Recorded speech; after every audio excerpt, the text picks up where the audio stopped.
What's going on? This is Frank from Silence Equals Death. You are watching CMS TV.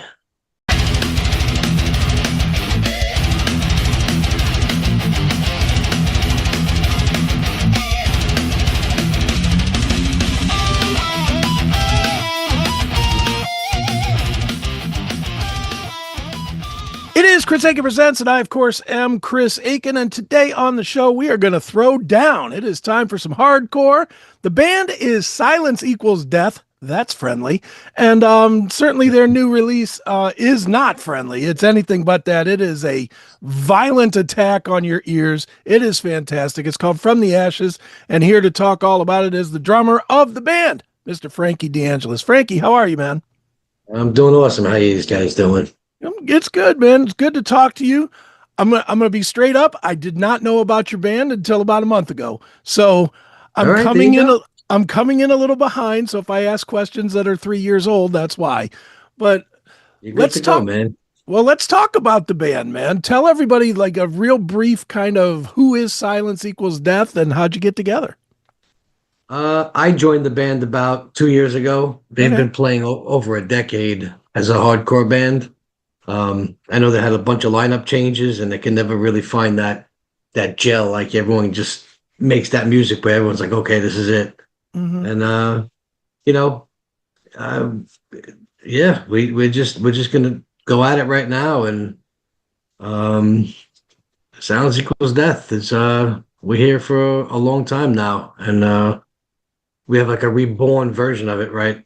Going on. So, releasing the EP. We're already actually working on a full-length album for next year, like back to back. We're just going to keep going.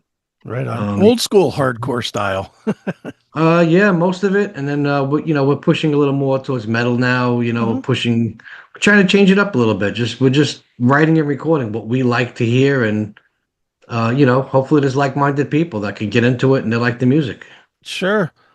Let's talk a little bit about hardcore itself. It seems like, obviously everybody knows that the community was built on unity. If you look all the way through at least the message that was presented was unity. Right. Seems like it's very different now. It seems very divided, seems very political. Not that it wasn't before, but it definitely seems to have ventured into the worlds of political leanings and social justice and social culture.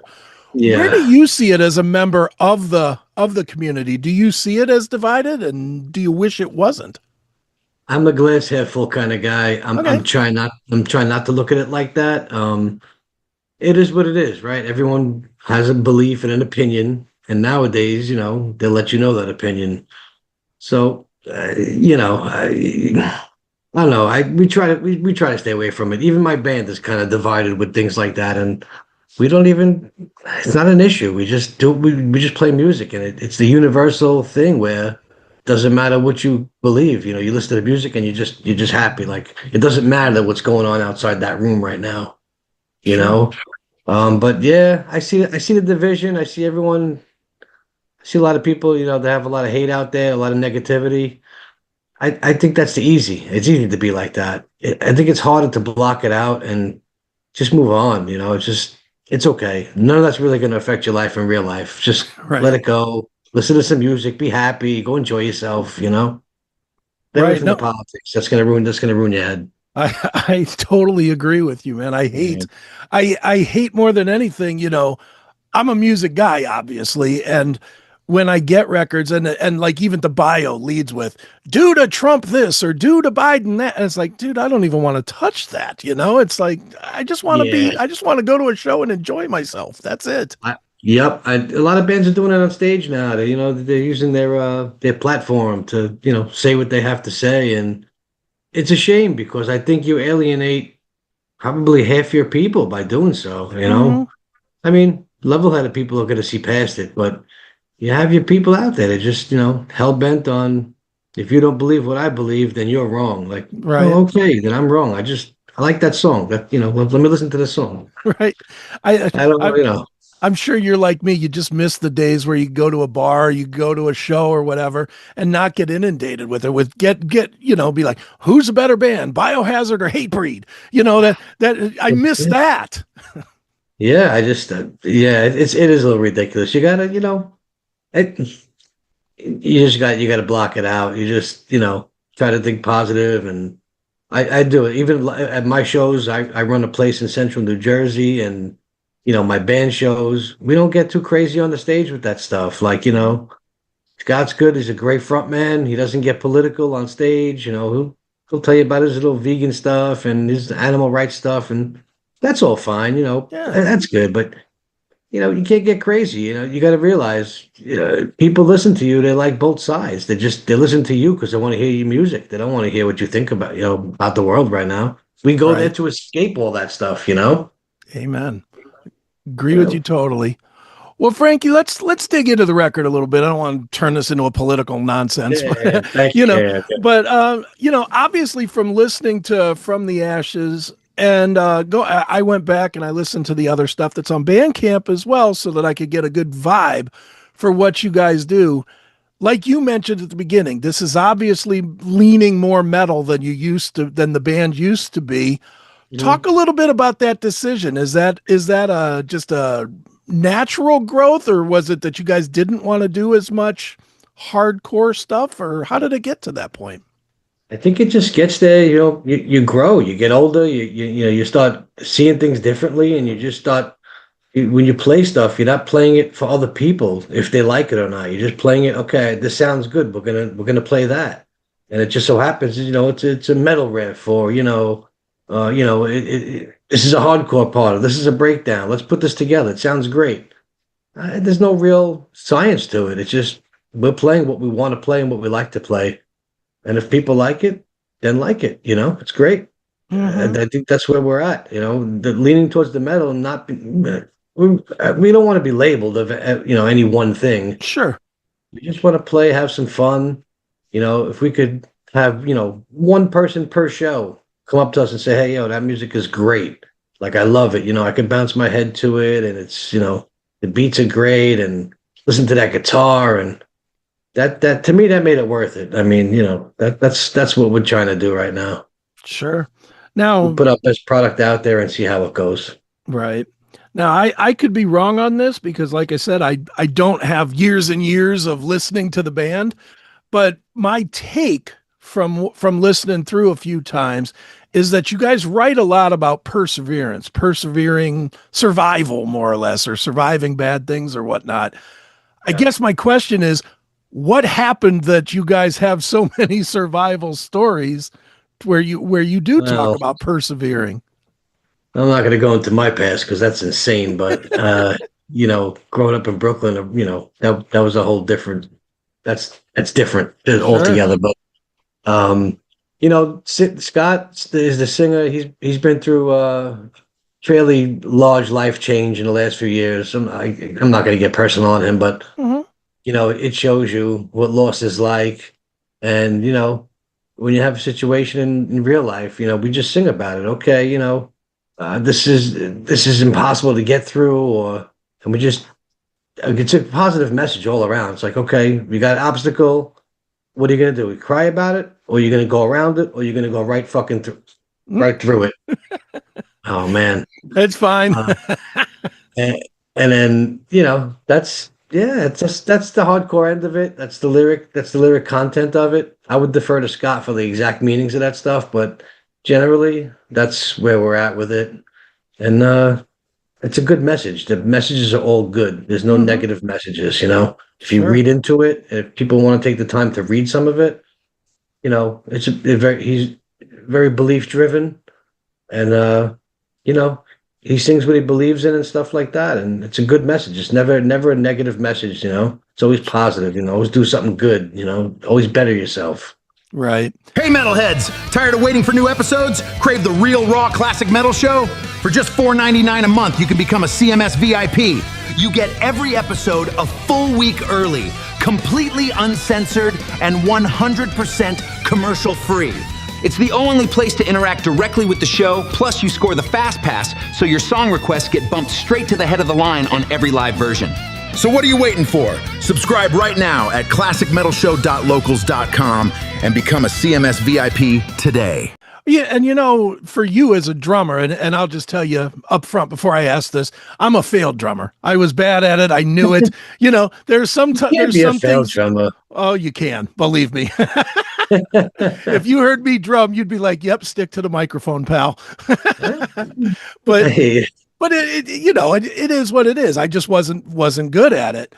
And I think part of that might have been because I didn't stay with it long enough, but B, I didn't have connection to what I was playing.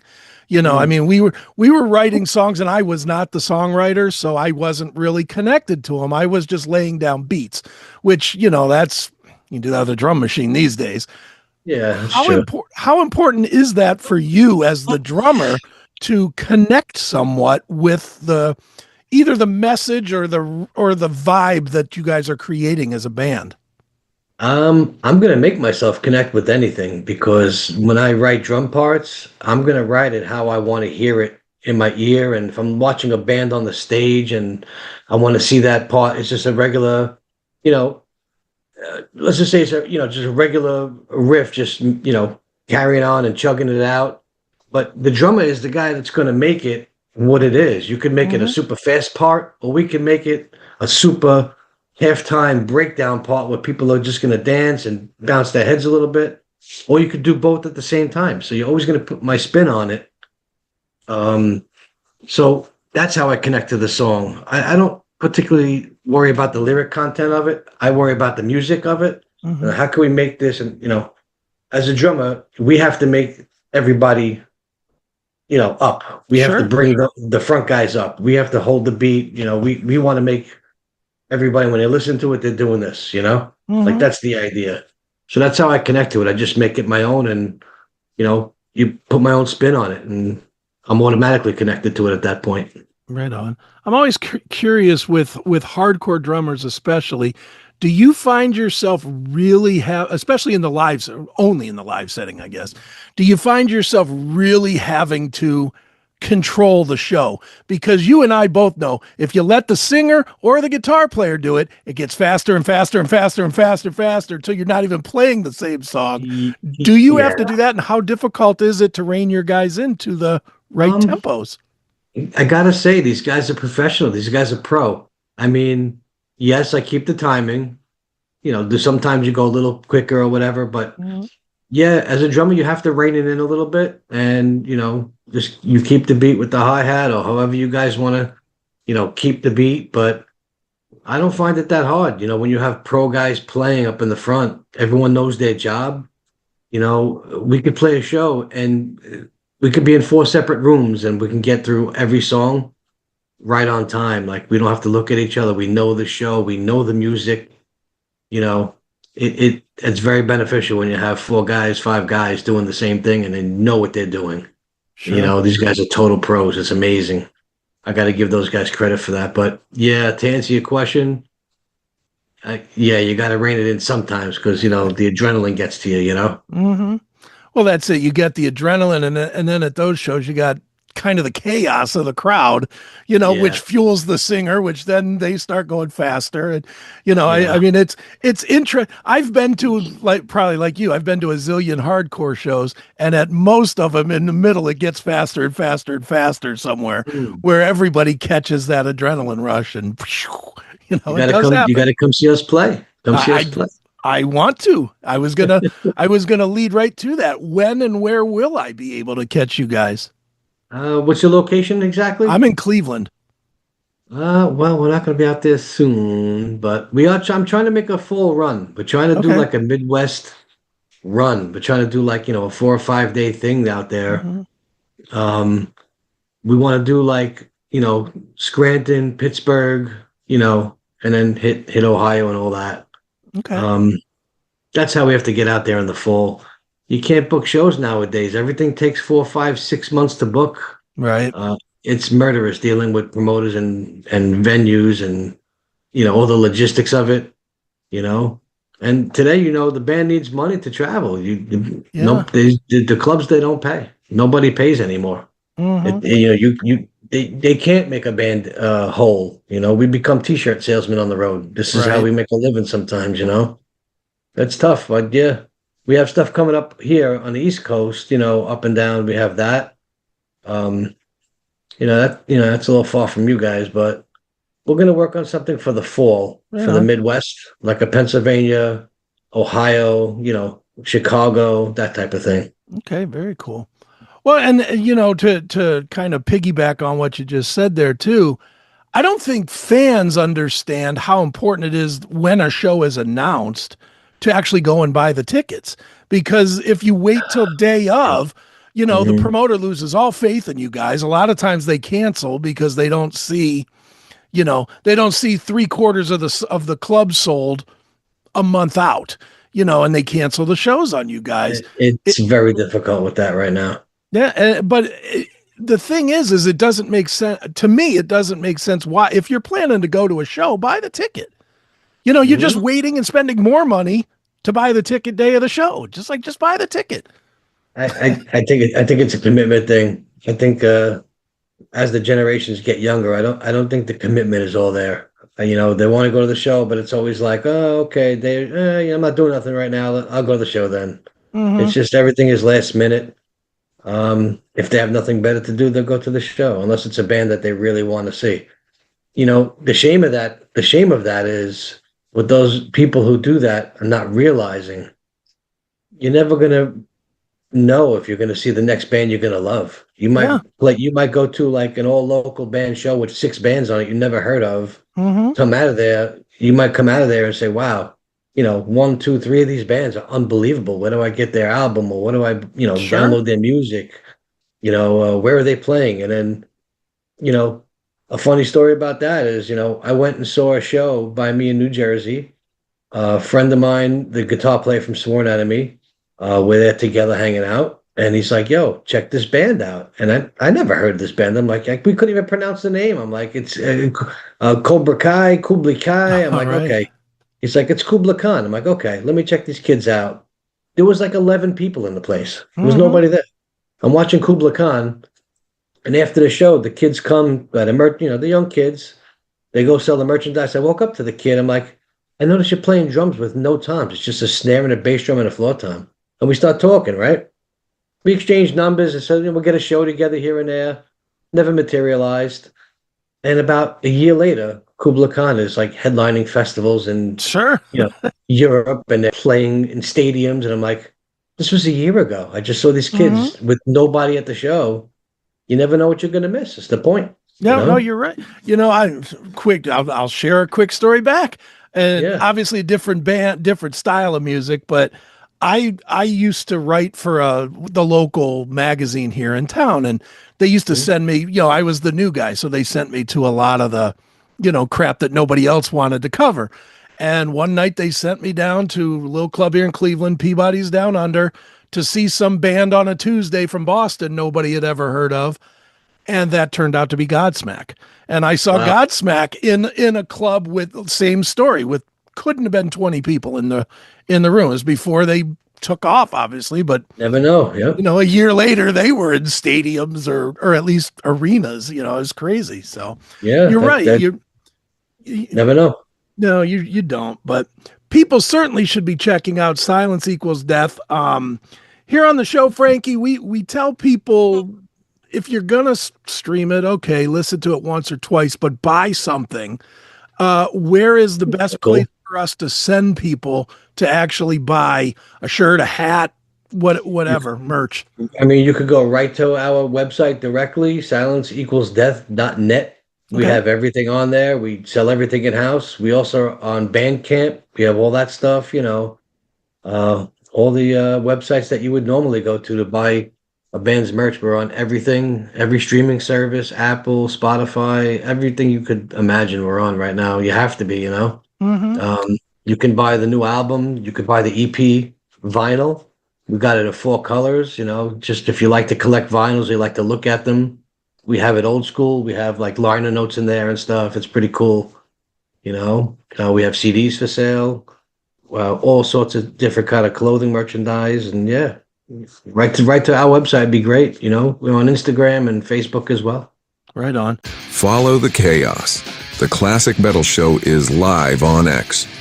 Stream all the episodes for free, watch the show live every Saturday night, or just get there and find out what is going on with the Classic Metal Show. Get your metal feed, x.com/CMSRocks. And I know I've lately become this huge fan of the Bandcamp because I think it's so many people think it's like all unsigned bands from, that draw 20 people in their local town. It's not anymore. It's bigger bands too on it. Yep. There's a lot of big, like Zach Wild, Black Label Society, all their stuff out there, and Anselmo and all his stuff. There's a lot of big bands out there on it. So definitely check the guys out. I suggest Bandcamp. He suggests silenceequalsdeath.net. Either place is great. Just pull out your credit card, you cheap shits, and buy something. Just buy something. Support the band. Yeah, you can call me directly. Email me directly or Venmo me. We don't care. Just as long as you guys want something and you like the music, whatever you need, we'll make it work. Right on, definitely. Well, one more time, everybody. The band is Silence Equals Death. The new release is From the Ashes, and this has been Frank. This has been Frank greatly. This has been great, Frankie. Thanks for joining me here on Chris Akin Presents. Absolutely, man. Thank you.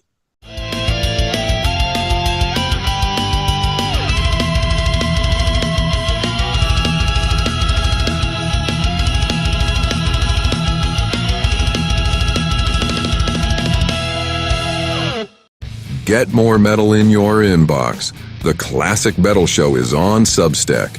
Listen or watch for free or subscribe for VIP exclusive content. Find us at cmspn.substack.com.